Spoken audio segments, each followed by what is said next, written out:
Yeah, so I went on a walk this morning, and usually when I'm going for a walk in the morning, I'm coming up with like podcast material and stuff like that. Yet, this time during this walk, I spent some time reevaluating and kind of resetting my goals. And one of the things that I gained from this was that, there's certain variables to goal setting. All right, for example, when I was younger, I would do a goal setting method like this. I would if there's something that I want to do, if there's different ideas of things that I want to do, I might want to be a nurse, I might want to be a firefighter and stuff like that. Those were things that I was thinking about back in the day, by the way. I would kind of, however silly it sounds, I would create an Excel spreadsheet and look at these different qualities that I want in a career, such as I'm willing to, salary is this important to me, 1 out of 10, and for example, if security is really important to someone and salary is a 5 out of 10, then they may do something like be an accountant or be a nurse, where they have that security, but they don't,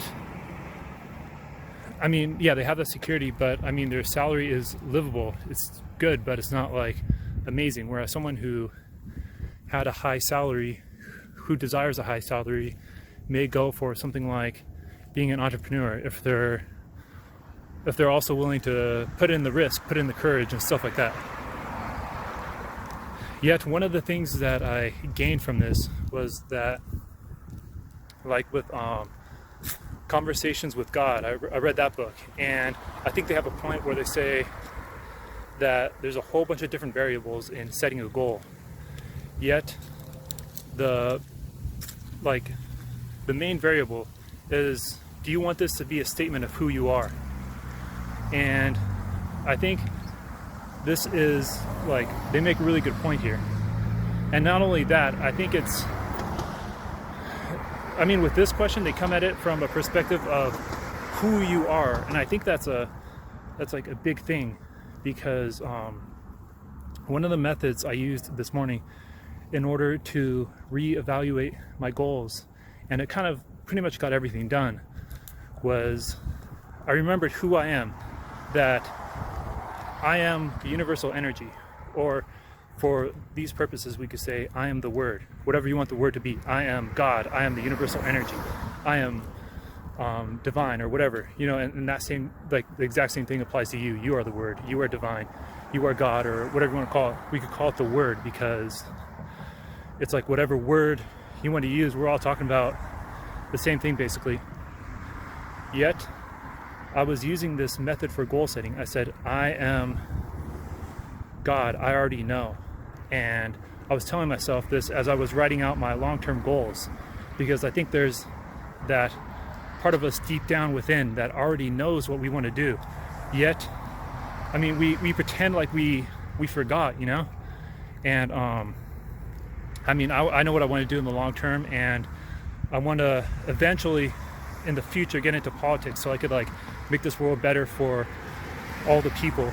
And but before that, I want to start some businesses also which make a positive difference, and therefore and after that transfer to politics.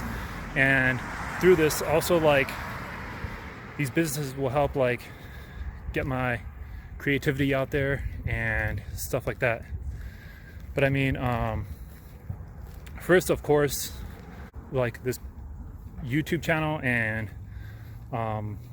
everything else related, based around helping people be big, and in the process me remembering to be big myself, because this also helps me out. And because once again, I think so many people in it's society wants people to be small. Society, they want you to just put your head down, work, and be quiet basically.